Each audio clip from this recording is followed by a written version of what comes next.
Confirma isso, Otto? Já estamos no YouTube, então. Muito bem, então vamos conversar. Tem um assunto, tem outro assunto argentino para conversar aí.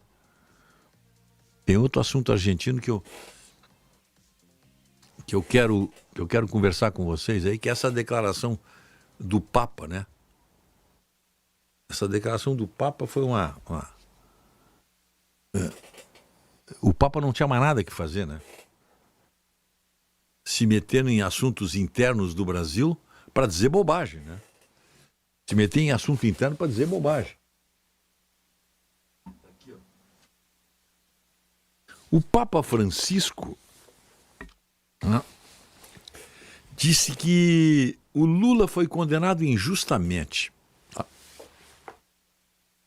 Que o Lula foi condenado e que a Dilma tem as mãos limpas. Isso foi uma entrevista que ele deu. Ele disse que o impeachment da Dilma foi injusto. Quem é o Papa Francisco, na hora da morte, na hora da vida, para fazer este tipo de crítica ao processo de impeachment da Dilma? Ele não tem a mínima noção da bobagem que ele disse. E prova que o Papa é falível. Foi-se o tempo dos papas infalíveis, ao dizer uma asneira dessas a respeito do Brasil. O Papa Francisco sempre foi meio, né, a indicação dele nunca foi unânime. Nunca foi unânime. Porque ele teve uma posição muito dúbia quando era arcebispo, cardeal lá na Argentina. Tinha hora que ele fazia o jogo dos militares, foi acusado, depois fazia o jogo dos montoneiros. E agora o Papa diz essa enorme dessa asneira aí, se metendo em assuntos internos do Brasil. Ele não tem o direito de dizer uma bobagem dessas. Que a Dilma tem as mãos limpas e o Lula foi condenado injustamente. Porque quando ele faz essa declaração, a declaração que ele fez numa entrevista, que foi gravada antes da internação dele, ele lembrou dois exemplos. Ele lembrou dos exemplos brasileiros quando perguntado sobre o lawfare, termo usado para definir o uso do sistema de justiça de determinado país para perseguição política de adversários. Ele citou ainda outros países que também tiveram esse tal de lawfare. Argentina, própria Argentina, Equador e Bolívia. O lawfare abre caminhos nos meios de comunicação. Deve-se impedir que determinada pessoa chegue a um cargo. Então, o pessoal o desqualifica e mentem à suspeita de um crime. Então, faz-se todo um sumário enorme, onde não se encontra. Mas para condenar basta o tamanho desse sumário. Onde está o crime? Aqui. Ah, sim, parece que é aqui. E foi assim que condenaram Lula, afirmou o religioso. Não sabe nada, né? Disse um monte de asneiro o Papa, né? Não sabe nada. O Lula foi condenado em 3 instâncias. Sempre por unanimidade.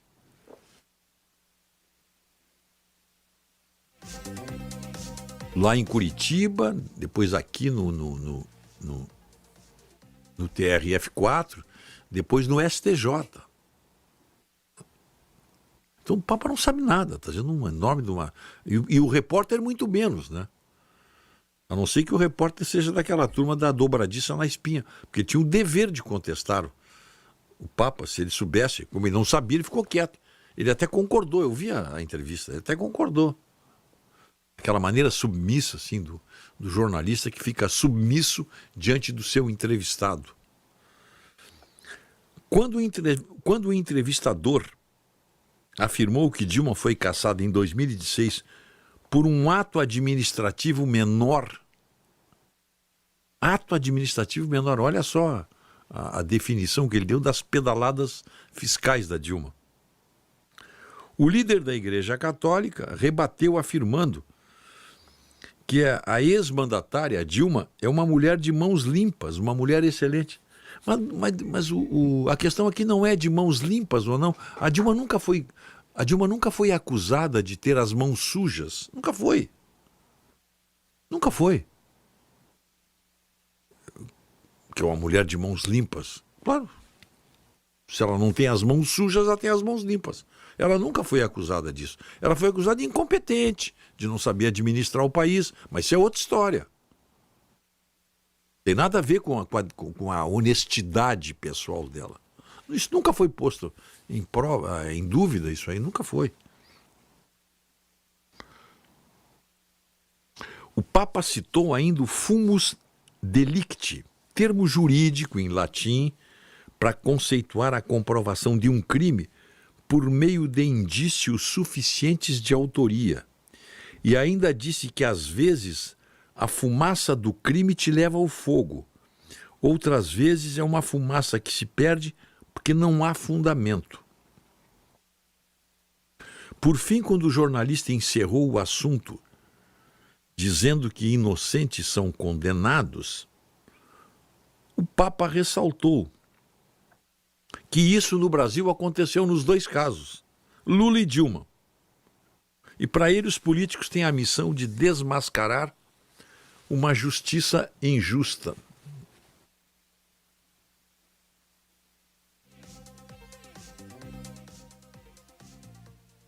Bom, aí caímos então nessa simpatia suspeita do Papa com o Lula e com a Dilma. E autor dessa enorme bobagem, né?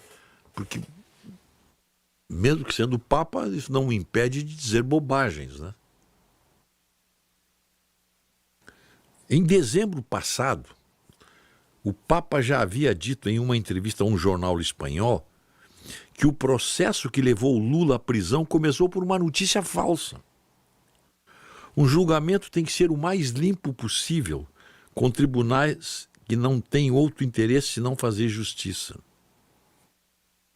Segundo ele, notícias falsas sobre líderes políticos são gravíssimas.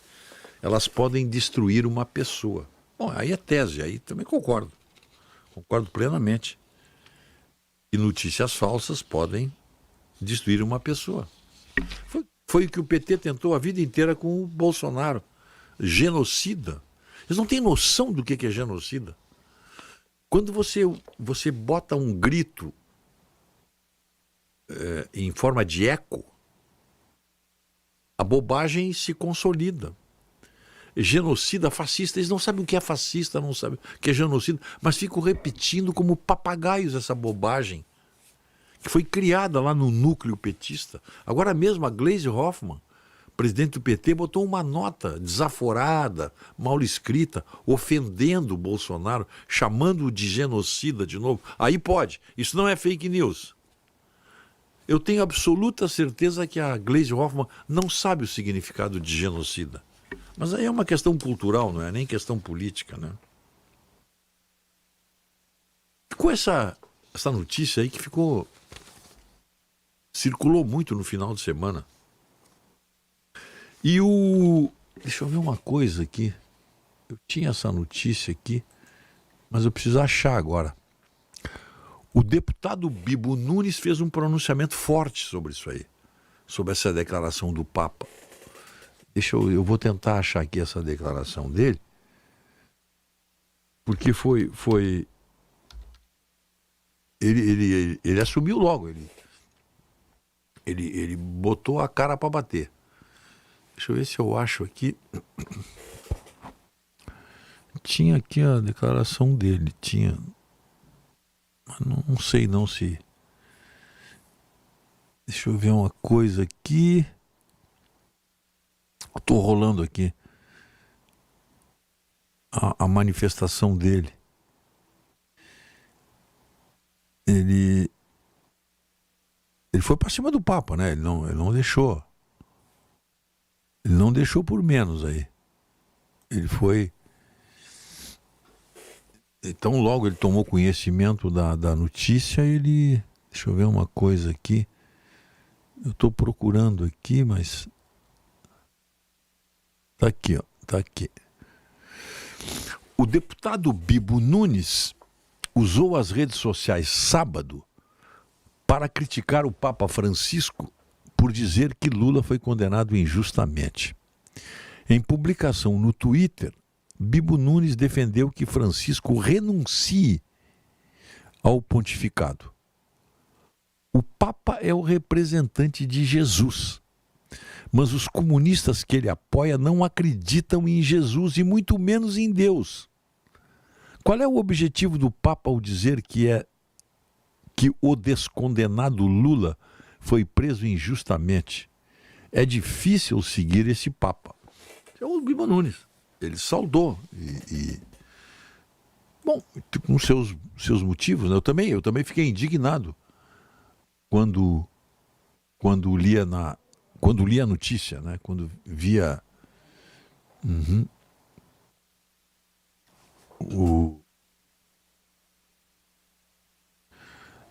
essa declaração lamentável em todos os sentidos do Papa Francisco. Uma intromissão, né? Uma intromissão e uma crítica ao judiciário brasileiro, uma crítica ao Congresso Nacional e, até onde eu sei, só o Bibo até agora protestou. Só ele. Ninguém mais deu essa... Pelo menos eu não li. Aliás, gostaria de ver, talvez hoje, né? Porque essa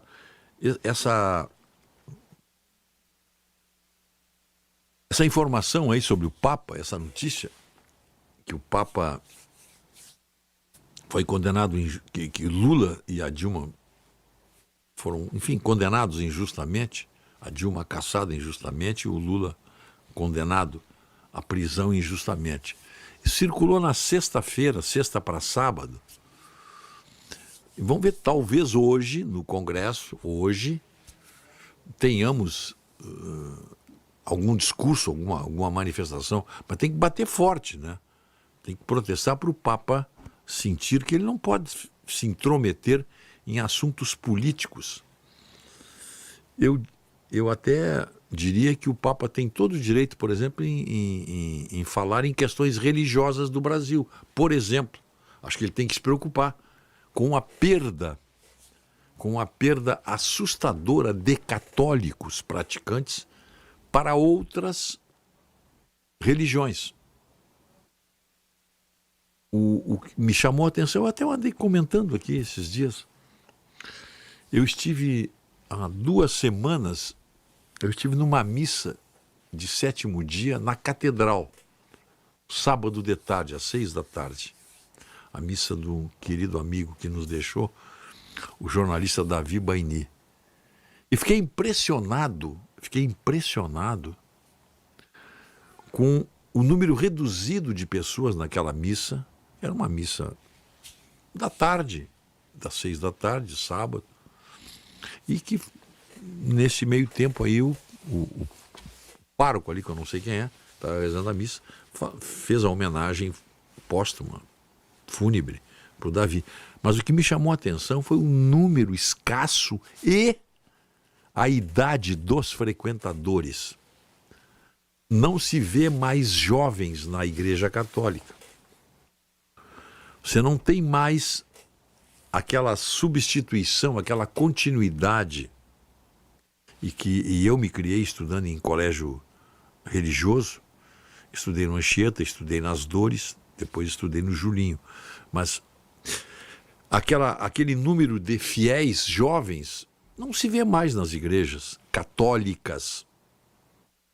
Isso tem uma justificativa, sim. Porque o jovem vai para a igreja seguindo o seu pai.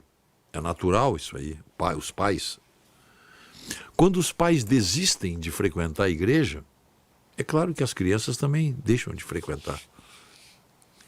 E qual foi o grande motivo da perda de católicos, de fiéis católicos, a perda, a desistência de frequentar a igreja, porque a igreja resolveu se meter em político partidário.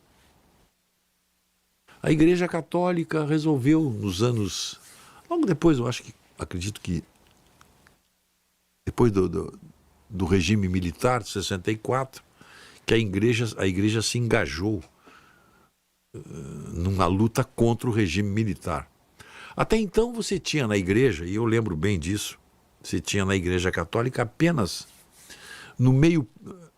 A igreja só participava, a Igreja Católica, de política em época de eleição, mas é que tinha a LEC, a Liga Eleitoral Católica, que reunia ali os católicos e ela apresentava os candidatos que tinham identidade com a Igreja Católica, que eram praticantes, etc. Mas só, e se limitava a isso aí.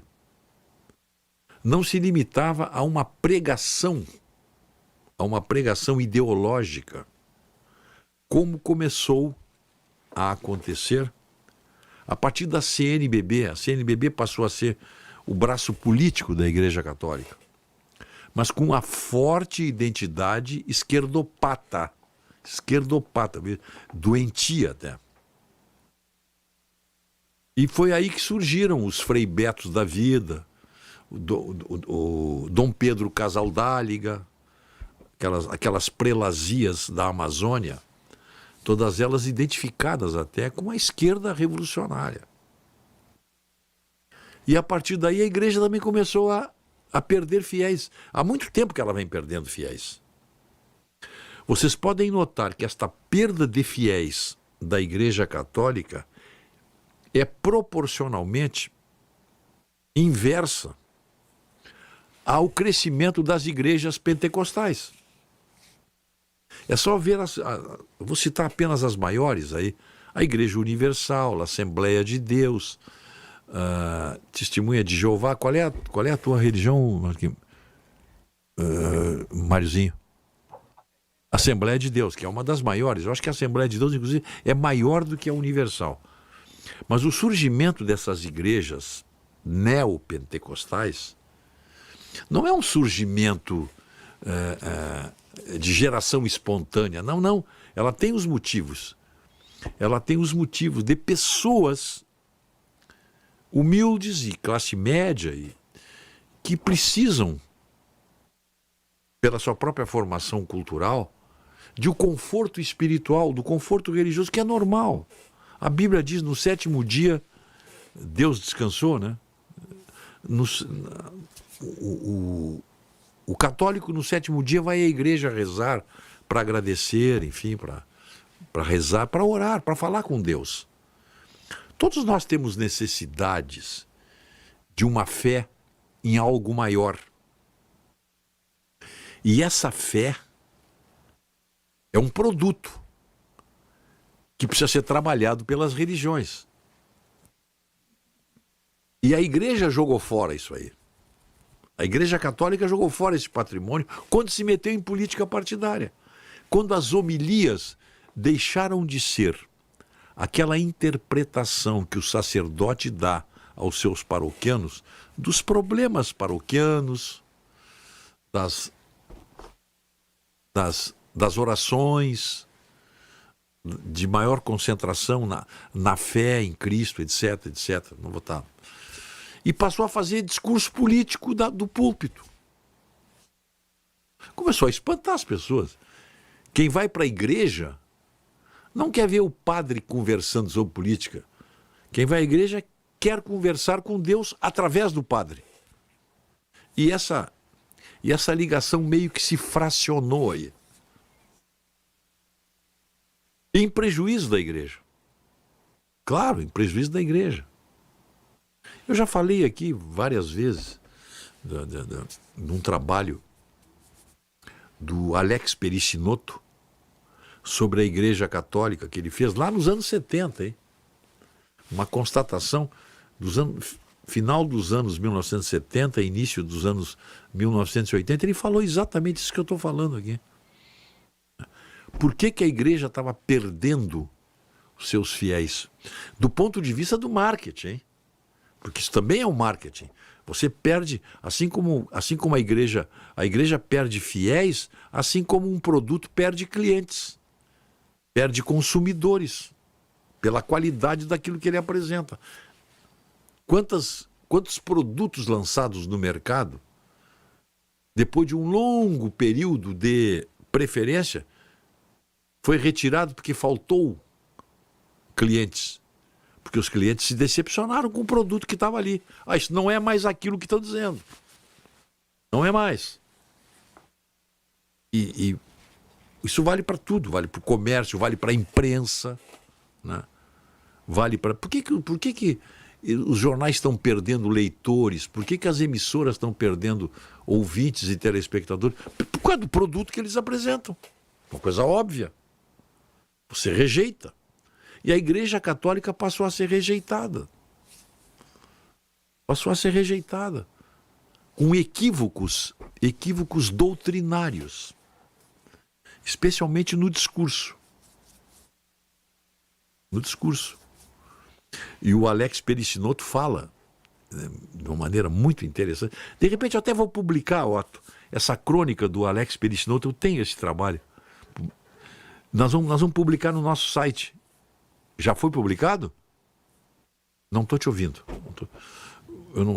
Mas não tem importância se renovar, porque é impressionante o que ele fala para os bispos, para os padres da Igreja Católica do ponto de vista do marketing publicitário, dos produtos que a igreja tinha e que foi jogando esses produtos, foi deixando de lado.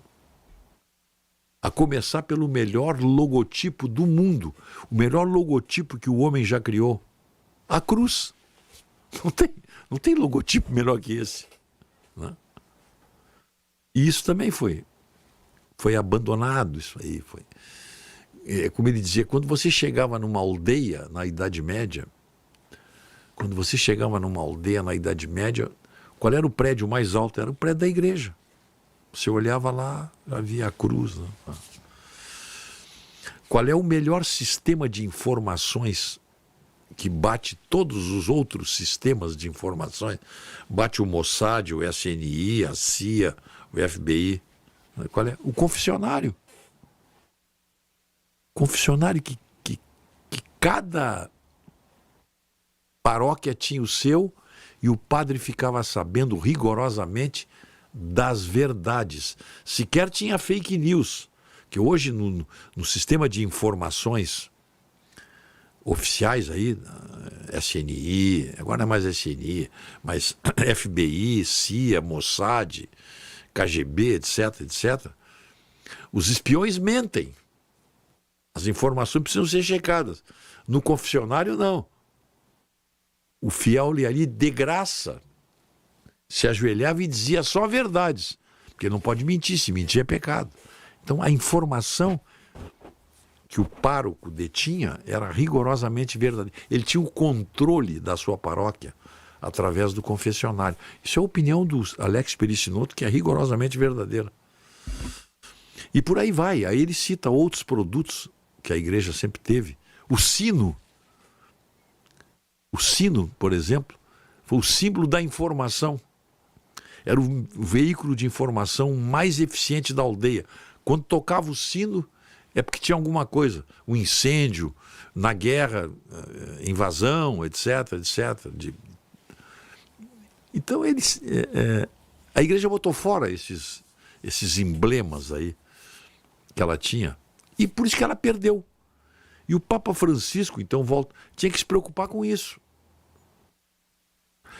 Tanto que agora, no famoso projeto da Amazônia, que ele teve o sínodo da Amazônia, o concílio, o sínodo da Amazônia, é a possibilidade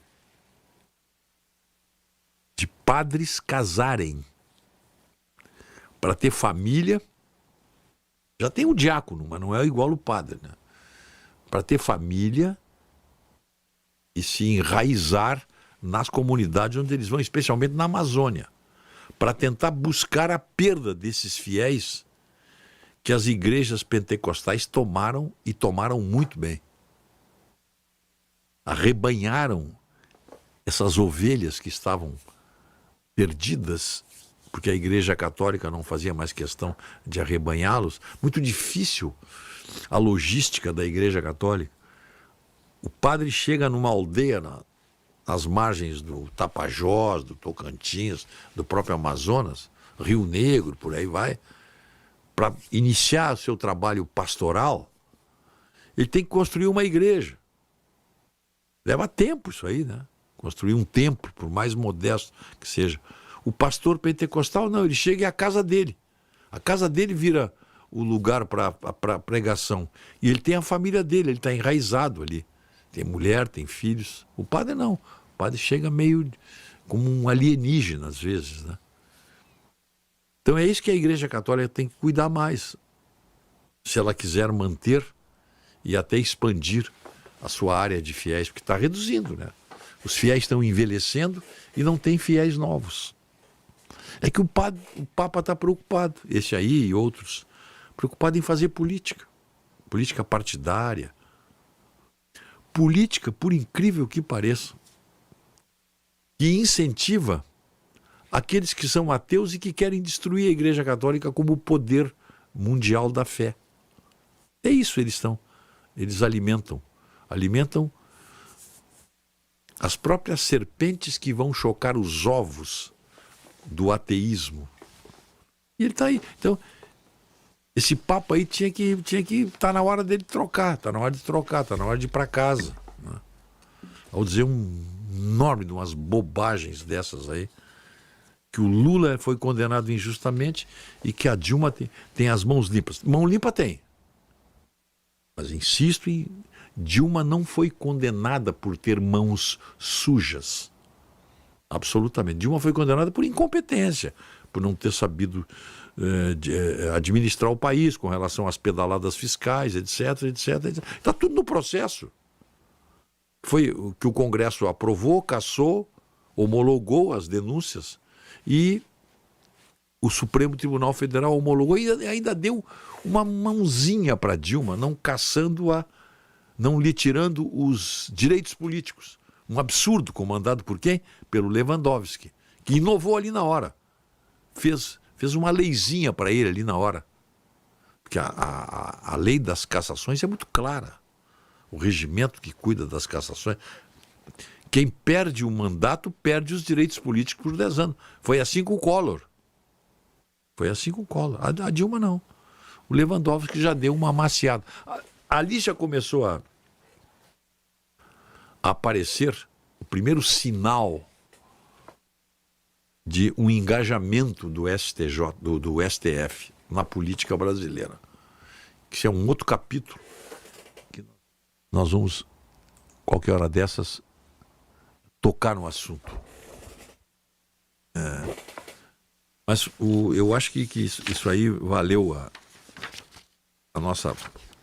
os nossos 30 minutos aí.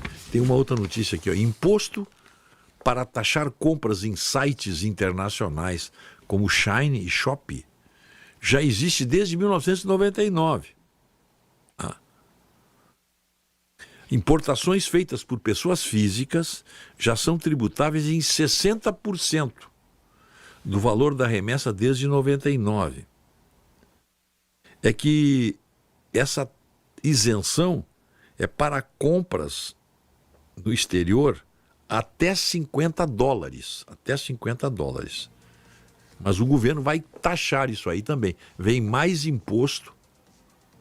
Se o governo tem brechas para cobrar impostos, ele tem 2 caminhos aí. As apostas online e as compras online. O governo quer dar uma tarifada aí. Quer meter a mão aí numa grana que ainda não está bem delimitada em forma de tributo. Chegamos ao final, seu Otto? Bem, chegamos ao final do nosso bate-papo aqui. São